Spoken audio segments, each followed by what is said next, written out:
말씀 요한계시록 7장 13절에서 17절입니다. 요한계시록 7장 13절에서 17절입니다.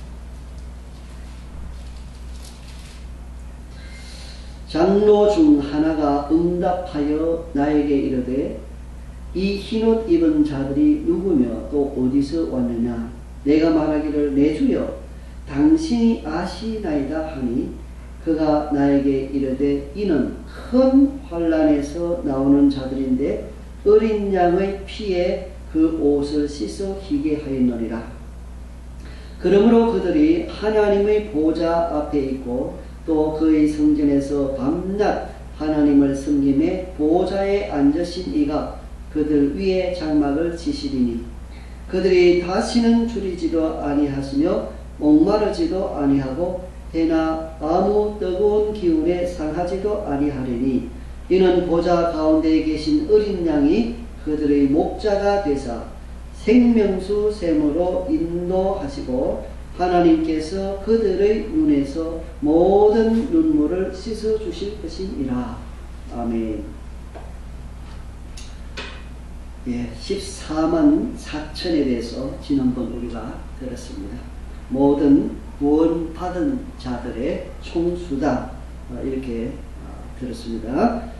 실제적으로 숫자를 말하는 게 아니라 상징적으로 해석해야 된다고 이야기했습니다. 상징적으로 해석하지 아니하고 실수로 해석한다면 앞뒤가 맞지 않는다는 것도 우리가 확인했습니다. 이 7장은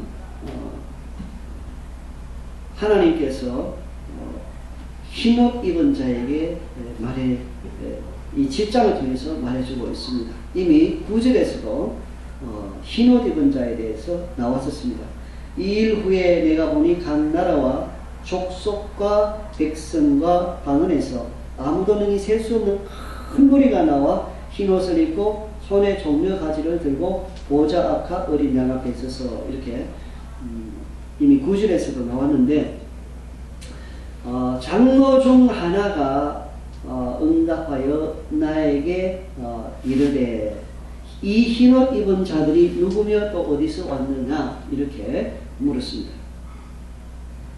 사실은 이 장로는 답을 자기가 가지고 있으면서 사도 요한에게 이렇게 묻는 것입니다. 이것은 하나의 교육적인 효과를 위하여서 사용하는 질문법입니다. 예수님께서도 이 세상에서 말씀을 전하실 때, 가르치는 사역을 하실 때에 이 질문법을 잘 활용하셨던 것을 우리가 압니다.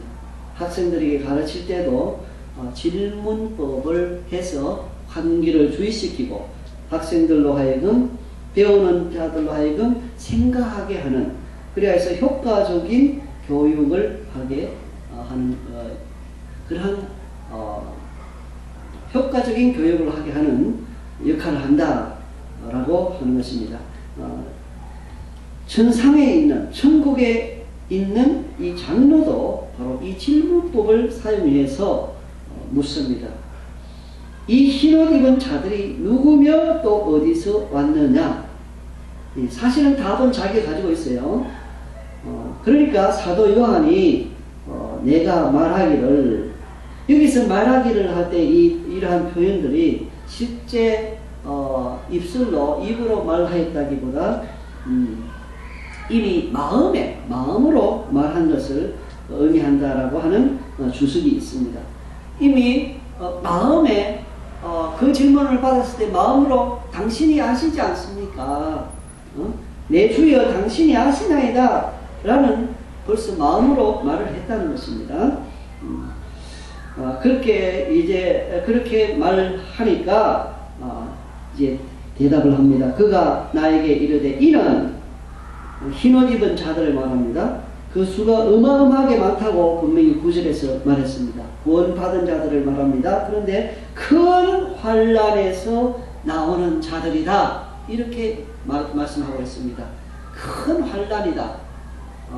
여기에서 이 환란이라는 것은 크레다너스라고 하는 분은 말하기를 이 세상 삶 자체를 말한다. 이 세상 살면서 어려운 일도 많이 당하고 핍박도 있고 여러가지 신앙생활 하기가 쉽지 않은 이 세상, 이 모든 것들을 다 포함해서 큰 환란이다 이렇게 표현한다고 했습니다. 그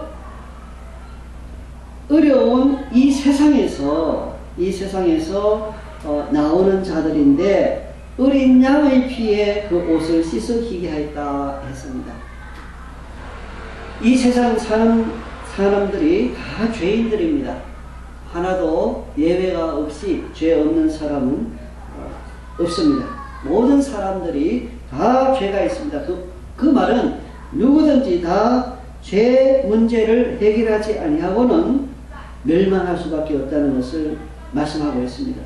그런데 여기 보니까 이 흰옷 입은 사람들은 어린 양의 피에 그 옷을 씻어서 희게 하였다 그랬습니다. 어린 양의 피는 바로 예수 그리스도의 피를 말합니다. 예수님의 피로 그 옷을 씻어서 희게 하였다. 이 말씀은 결국 내 힘으로, 사람들의 힘으로, 성도들이 자기의 힘으로 죄 문제를 해결했다는 것이 아닌 것을 우리가 알 수 있습니다. 죄 문제는 오직 예수 그리스도의 보혈, 이 피로서만이 해결할 수 있다는 것을 말씀해 주고 있습니다. 성경에서는 진리를 끊임없이 반복해서 말하고 있습니다. 그 누구도 자기의 죄 문제를 해결하기 위해서 자기 힘으로는 할 수 없다는 사실입니다. 아무리 선을 행하고 아무리 자기 나름대로 노력을 한다 할지라도 그 어떤 노력과 그 어떤 행위를 통해서도 자기의 죄를 없앨 수가 없다는 것입니다.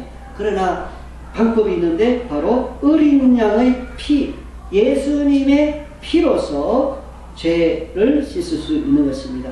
예수님을 어린 양이라 표현했습니다. 양이라는 것은 제물이지요. 제물로 화목제물로 돌아가신 예수 그리스도의 피로서 우리가 정결케 될 수 있다는 것을 말씀하고 있습니다.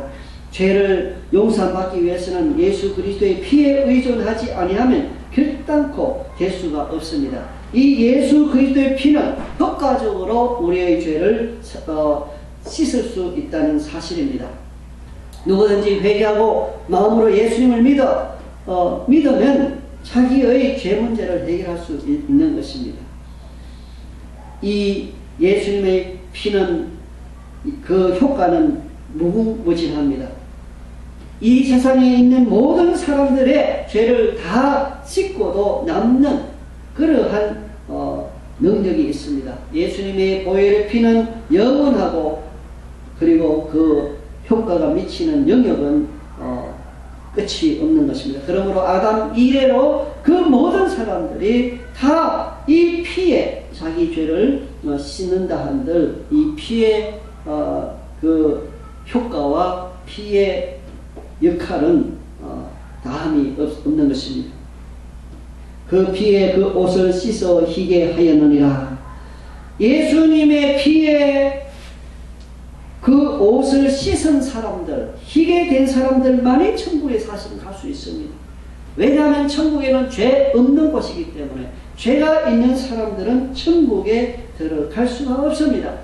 아무리 천국에 들어가고 싶어도 죄 문제 해결함이 없이는 절대로 천국에 들어갈 수가 없는 것입니다.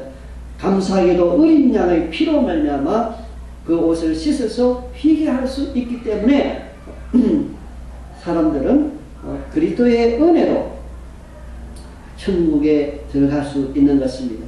아무나 천국에 들어가는 것이 아니라 예수 그리스도를 믿음으로 말미암아 되는 것입니다. 그러니까 이 피로 씻음 받을 수 있는 것은 오직 믿음을 통해서 씻음 받을 수 있다 하는 사실입니다. 15절에 그러므로 그들이 하나님의 보좌 앞에 있다 그랬습니다. 예수 그리스도의 보혈로 죄 문제가 해결된 사람은 하나님 앞에 나아갈 수 있는 그러한 은혜를 입습니다. 감히 죄인들이 어떻게 하나님 앞에 나아가겠습니까? 예수 그리스도의 보혈로서 죄 문제가 해결된 사람만이 하나님 앞에 나아가서 하나님께 예배를 드리고 하나님을 높이고 찬송할 수 있는 그런 은혜를 입는 것입니다. 하나님의 보좌 앞에 있고 또 그의 성전에서 밤낮 하나님을 섬김에 하나님을 섬기는 것도 아무나 섬기는 것이 아닙니다. 자격이 있어야 됩니다. 그 자격이라는 것은 바로 죄 없는 사람들입니다. 그러나 이 세상의 사람들은 다 죄가 있다고 했습니다. 그렇기 때문에 예수 그리스도의 피로서 씻음 받은 자들, 죄 문제가 해결된 자들만이 하나님께 나아가서 하나님을 섬길 수 있는 특권을 누릴 수 있는 것입니다. 보좌에 앉으시니가 그들 위에 장막을 치시리니 16절에 보면은 이제 흰옷 입은 자들, 구원받은 자들, 예수님의 피로서 정결케 된 사람들, 의의 옷을 입은 사람들, 예수님이 옷을 입혀줘서 의의 옷을 입혀줌으로 그 의의 옷을 입고 있는 자들에게 주어지는 복을 또 16절에서 말하고 있습니다. 그들이 다시는 줄이지도 아니하며 목마르지도 아니하고 해나 아무 뜨거운 기운에 상하지도 아니하리니 이렇게 말씀했습니다. 이 말씀은 이스라엘 백성들이 출애굽하여서 광야 생활을 할 때 그때를 연상케 하는 그런 말씀입니다. 광야 생활할 때에 그들의 생활을 염두에 두고 이렇게 표현한 것입니다. 광야 생활할 때 그들은 마실 음료수가 필요했습니다. 양식이 필요했습니다. 그러나 하나님께서 그들이 농사 짓지 않았음에도 불구하고 광야 생활을 할 때 그들에게 먹을 것을 주셨고 입을 것을 주셨고 마실 것을 주셨고 신을 것을 주셨던 것입니다.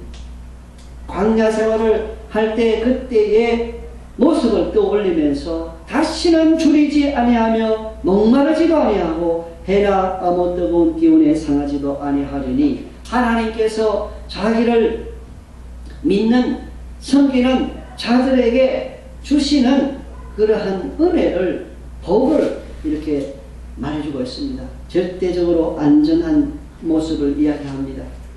17절에 이는 보좌 가운데 계신 어린 양이 그들의 목자가 되었다 그랬습니다. 이 어린 양이 지금 어디에 있습니까? 보좌 가운데에 계시다 그랬어요. 보좌 가운데. 보좌 주위에는 24장로도 있고 그리고 내 생물도 있고 천사들도 있고 있는데 그 가운데 보좌 가운데에 계신 어린 양이다. 그런데 그분이 바로 목자가 되신다고 말씀합니다. 예수님께서 스스로 말씀하셨습니다. 예수님께서는 양의 목자다. 양은 예수님의 음성을 듣고 예수님 그 양의 이름을 하나하나 불러낸다고 말씀했습니다. 시편 23편에서 다윗은 고백합니다. 여호와는 나의 목자시오 내게 부족함이 없으리로다 라고 말씀하고 있습니다. 그들의 목자가 되어서 생명수 샘으로 인도하신다. 이 생명수 샘은 생명을 주는 물이죠. 영생을 받아 누린다는 것을 말해주고 있습니다. 하나님께서 그들의 눈에서 모든 눈물을 씻어 주실 것이니라. 예수 그리스도를 믿는 것 때문에 이 세상에서 당하는 어려움이 있다 할지라도 우리 하나님께서는 궁극적으로 이렇게 위로하시고 은혜와 복을 주시는 분이십니다. 그렇기 때문에 우리는 이 하늘나라에서 받을 상급을 바라보면서 우리가 이 지상에서 생활을 해야 되겠습니다.